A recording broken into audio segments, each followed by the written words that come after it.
Hello friends, welcome to my YouTube channel. आज हम लोग बात करने वाले हैं बिहार राज्य के बारे में। तो सबसे पहले देखते हैं बिहार राज्य की जानकारी हमें शतपथ ब्राह्मण से मिलती है। बिहार राज्य की जानकारी हमें शतपथ ब्राह्मण से मिलती है। अब हम बात करते हैं इसके नाम पर। तो बिहार शब्द विहार से बना है। यहाँ पे देखते हैं विहार का क्या अर्थ होता है। तो इसका अर्थ होता है मठ या भिक्षुओं का स्थान। ठीक है दोस्तों, आगे बात करते हैं इसके राज्य के गठन के बारे में। तो 12 दिसंबर 1911 को, ठीक है, 12 दिसंबर 1911 को दिल्ली दरबार में घोषणा की गई थी कि बंगाल से बिहार और उड़ीसा को संयुक्त रूप से अलग कर दिया जाएगा। कब? 12 दिसंबर 1911 को बंगाल से संयुक्त रूप से बिहार और उड़ीसा को अलग कर दिया जाएगा। ये तो घोषणा की गई थी, लेकिन अधिसूचना कब जारी की गई? ये अधिसूचना जारी की गई थी 22 मार्च 1912 को। तब से प्रत्येक वर्ष 22 मार्च को बिहार दिवस मनाया जाता है। इसके बाद बात करते हैं 1 अप्रैल 1912 को बंगाल का विभाजन हुआ। 1 अप्रैल 1912 को बंगाल का विभाजन हुआ और बिहार नाम से एक अलग राज्य का गठन हुआ। पहली बार बिहार का विभाजन 1 अप्रैल 1936 को, पहली बार बिहार राज्य का विभाजन 1 अप्रैल 1936 को हुआ, जिससे ओडिशा राज्य का गठन हुआ। 1 अप्रैल 1936 को बिहार से ओडिशा का गठन किया गया। इसके बाद बिहार से एक और राज्य का गठन किया गया। वो कब? 15 नवंबर 2000 को। किस राज्य का? तो झारखंड का। अब आगे बात करते हैं बिहार की राजधानी। बिहार की राजधानी कहाँ है? पटना। ये तो हम लोग को पता है। भारत के मैप में भारत में बिहार की स्थिति कहाँ है? तो भारत में बिहार की स्थिति उत्तर पूर्वी भाग में है। बिहार की स्थिति कहाँ है? उत्तर पूर्वी भाग में। अब बात करते हैं इसके क्षेत्रफल पे। तो बिहार का क्षेत्रफल 94,163 वर्ग किलोमीटर।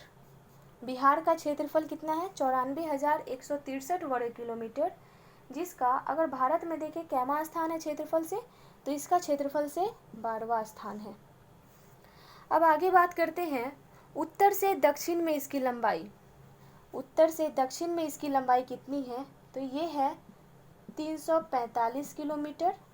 अगर बात करें पूरब से पश्चिम में इसकी लंबाई कितनी है? तो वो है 483 किलोमीटर।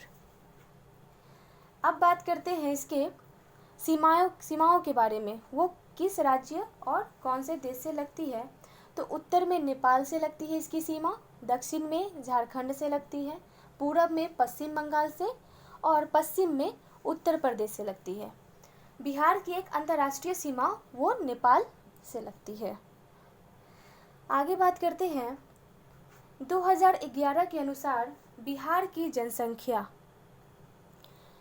2011 के अनुसार बिहार की जनसंख्या 10,99,452। ये 2011 के जनगणना के अनुसार। अब बात करते हैं सर्वाधिक जनसंख्या किस जिले की है? तो पटना। और सबसे कम किसकी है? तो सबसे कम है शेखपुरा की। अगर जनसंख्या के हिसाब से देखा जाए तो जनसंख्या के हिसाब से बिहार का भारत में तीसरा स्थान है। बिहार का जनसंख्या घनत्व कितना है? तो 2011 के अनुसार इसका जनसंख्या घनत्व 1106 व्यक्ति प्रति वर्ग किलोमीटर है। अगर जनसंख्या घनत्व के हिसाब से बात किया जाए तो इसका पहला स्थान है जनसंख्या घनत्व से।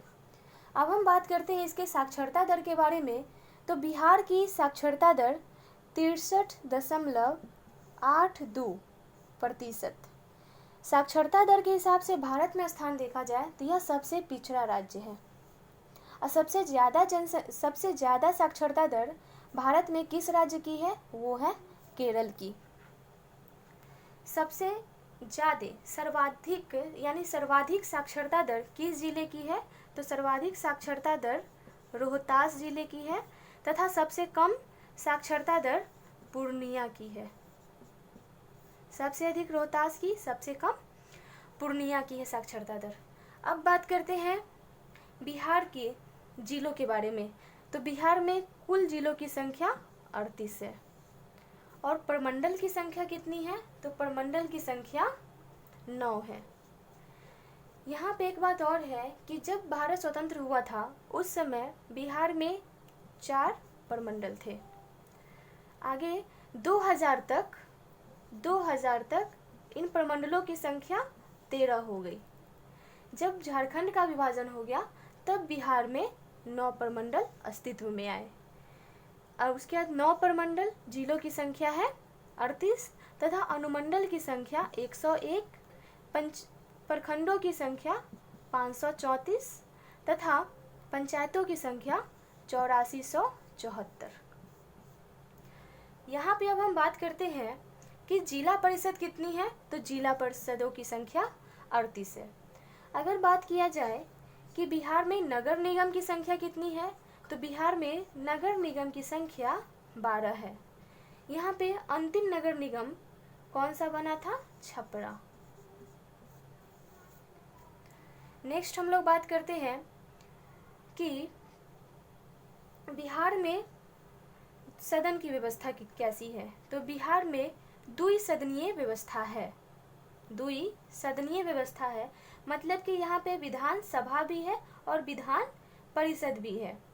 विधान सभा भी है और विधान परिषद भी है। विधान मंडल, यहाँ पे विधान मंडल, ये विधान सभा भी है और विधान परिषद। विधानसभा और विधान परिषद, विधानसभा को निम्न सदन कहा जाता है और विधान परिषद को उच्च सदन कहा जाता है।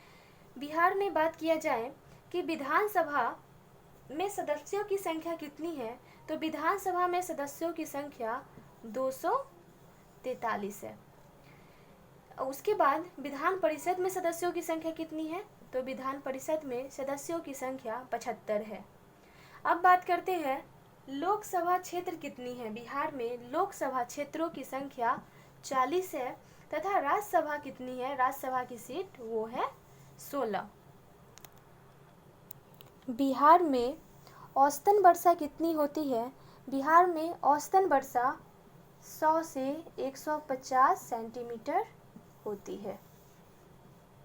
अब यहाँ पे देखते हैं सर्वाधिक वर्षा किशनगंज में होती है तथा सबसे कम वर्षा कहाँ होती है? औरंगाबाद। यहाँ पे एक बात और देखते हैं, बिहार का सबसे गर्म जिला कौन सा है? बिहार का सबसे गर्म जिला गया है तथा सबसे ठंडा जिला भी गया है। सबसे गर्म और ठंडा दोनों जिला कौन सा है? तो वो है गया। यहाँ पे बात करते हैं गंगा नदी बिहार के बीचों बीच से होकर बहती है। ये बिहार को 2 भागों में विभाजित कर देती है, एक है उत्तर बिहार और एक है दक्षिण बिहार। अगर बात करें बिहार में गंगा नदी की लंबाई कितनी है? तो बिहार में गंगा नदी की लंबाई 445 किलोमीटर है। यहाँ पे कोसी एक नदी है जिसे बिहार का शोक कहा जाता है। बिहार का शोक कोसी नदी को कहा जाता है। बिहार का शोक कोसी नदी।